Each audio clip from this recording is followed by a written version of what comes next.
সেটা হলো যে আমরা দেশে যে বিদ্যমান সংকটগুলি চলছে, গণতন্ত্রহীনতার সংকট, দুর্নীতি অনাচারে দেশ ছেয়ে গেছে এবং পরিষ্কার বোঝা যাচ্ছে যে সরকারের পৃষ্ঠপোষকতায় সরকারের নিযুক্ত ঊর্ধ্বতন ব্যক্তিরা দুর্নীতি করে দেশটাকে ফোকলা করে দিচ্ছে। ব্যাংকগুলি শূন্য হয়ে যাচ্ছে, টাকার অবমূল্যায়ন হয়েছে, দ্রব্যমূল্যের অব্যাহত ঊর্ধ্বগতিতে মানুষ অতিষ্ঠ হয়ে পড়েছে, দেশের স্বার্থ হানিকর চুক্তি সমঝোতা ইত্যাদি করা হচ্ছে, সীমান্ত মানুষ হত্যা হচ্ছে, অরক্ষিত থাকছে। নানা কারণে আমরা মনে করি যে এক দফার দাবিতে আমরা লড়াই শুরু করেছি, ওই এক দফা বাস্তবায়ন ছাড়া সংকটের সমাধান নাই। আর সেই এক দফার যে লড়াই, সেই লড়াইটাকে এগিয়ে নিয়ে যাওয়ার ব্যাপারে আমরা আগামী দিনে কর্মসূচি ঘোষণা করব। ওই কর্মসূচি ঘোষণার প্রেক্ষিত হিসাবেই আমাদের এই আলোচনা চলছে। ছাত্রদের দাবি ছিল কোটা সংস্কারের আন্দোলন। কোটা সংস্কার, ওটা বাতিল না, সংস্কারের দাবি ছিল। আমরা ওটার প্রতি সমর্থন জানিয়েছি।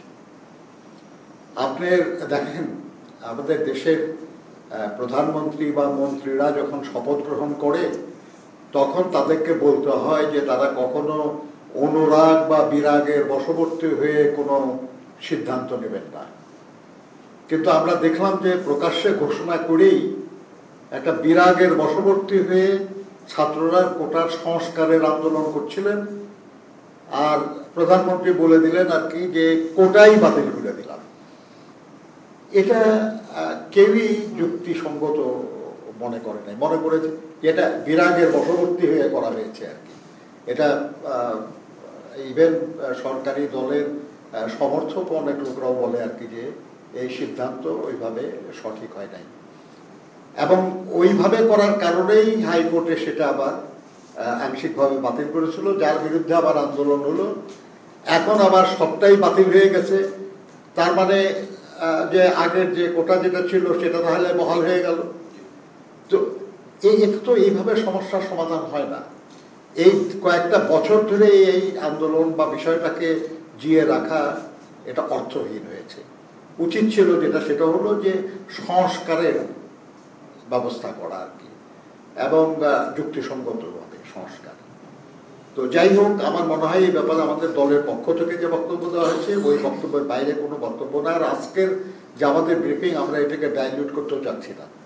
মানে আপনার এটাই যদি বিষয়, আপনি এই ব্যাপারটাই আপনার মূল পয়েন্ট বানায় ফেলবেন আপনারা, ফলে আমাদের যে আলোচনা আজকে সেটা আর থাকবে না আর কি। এটা দয়া করে করেন না আর কি।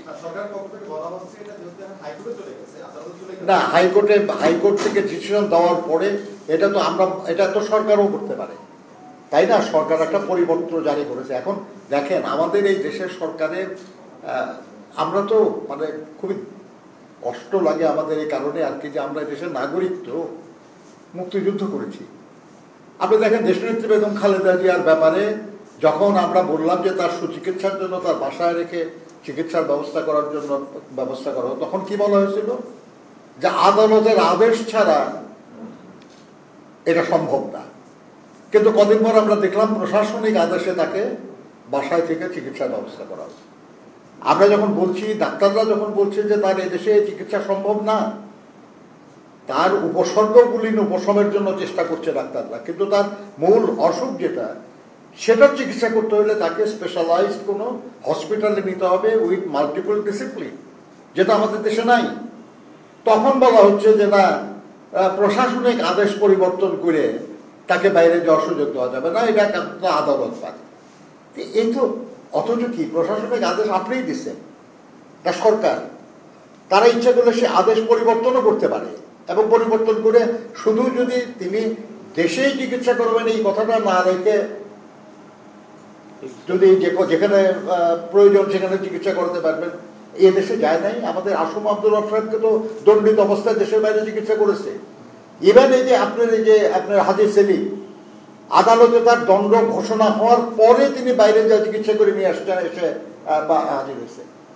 হাজার হাজার কোটি দুর্নীতির দায় যারা অভিযুক্ত তাদেরকে জামিন দেওয়া হচ্ছে, তাদেরকে নির্বিঘ্নে দেশ থেকে চলে যাওয়ার সুযোগ করে দেওয়া হচ্ছে।